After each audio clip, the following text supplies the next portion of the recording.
Hey, what's up? It's Eddie G, and today we're going to talk about El Día de los Muertos.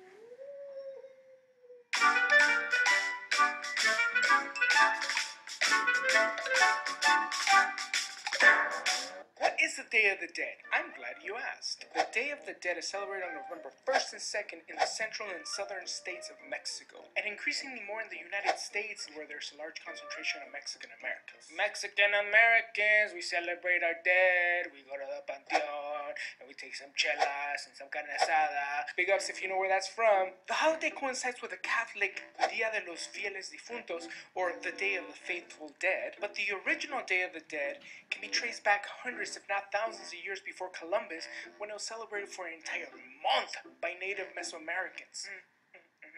Despite the fact that death is generally a sad thing for most people, the Day of the Dead is less of a day of grieving and more a day of celebration of life and a reflection on our ultimate destination. You go die! Oh, I know. Way to bring it down, Eddie. On these 2 days, family usually build altars for loved ones who have passed away, and they perform various rituals, including religious ceremonies, Aztec danza in some circles, and just partying at the cemetery for a lot of others. Generally, though, on this day, friends and family bring the deceased person's favorite foods, photos, skulls made out of sugar, and many other things that celebrate the deceased person's life. The belief is that on this day, the spirits of those who have passed come and visit us and join us in the celebration, eating and drinking and dancing with the living. At the end of the second day, November 2nd, the living can eat the leftovers that the dead have left behind. Hey, you fool, are you gonna eat that? So a couple years back, I went to this event in Lincoln Park here in Los Angeles, not to be confused with.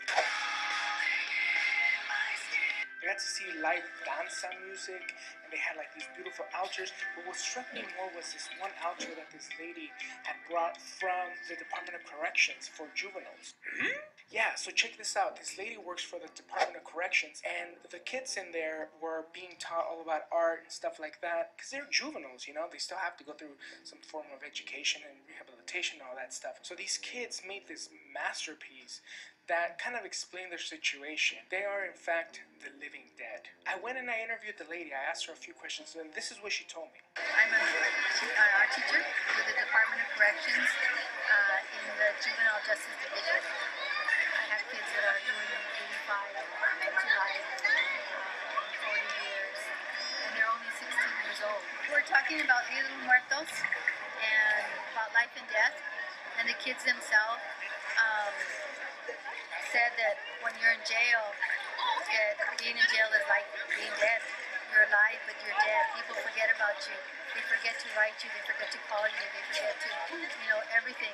But also, that when you're in jail, you're not only jailed by yourself. They bring your mom and your dad to jail, and that's why the adults are over there, the moms and dads are that one over there, and the grandmas, your grandparents, your whole family, your sisters, your brothers, they all go to jail. The food we have on the altar, you notice that noodles is a lot of sodium, and hot Cheetos, because it's not what they want to eat, but that's what there is to eat. Whoa, that was deep. I also met this lady that explained to me what this altar meant. It had different levels, and this is what she told me about that. Es la pirámide de la vida. Eso es lo que representa el amarillo, el principio de la vida, el rojo, el ímpetu de la sangre, el verde, cuando la gente ya está consolidada y está enseñando, mantiene a su familia, trabaja y ayuda a la comunidad. Y el azul representa el cielo, que los viejitos están platicando todos sus recuerdos, ya no es lo único que nos queda. Y luego el top es el blanco, ya es la muerte. Y lo mero de hasta arriba es ya la muerte. Entonces ahí, eso es lo que significan los colores y los niveles. As you can see, there's a lot of meaning behind this holiday. It's a symbolic celebration of life and death. This holiday means a lot of different things to a lot of different people. If you're familiar with this holiday, what does it mean to you? How does your family celebrate it? How do your friends celebrate it? This holiday is not just for Mexican Americans anymore. This holiday is turning into an international holiday, a celebration of all the people that have passed. So, do you have a family member that has passed? A friend that has passed away? Why not build them an altar? All you need is a picture of them, maybe some relics, some things that remind you of that person. Start putting it together on a table and put it out on display for the month of October. And on November 1st, celebrate their life. Have a big party for them and celebrate El Día de los Muertos with us. So hey, I'm Eddie G. I make videos about my culture, about the things that I know. I am Mexican American, therefore I speak about that. But I make all kinds of videos talking about everything from stupid things people do on Facebook to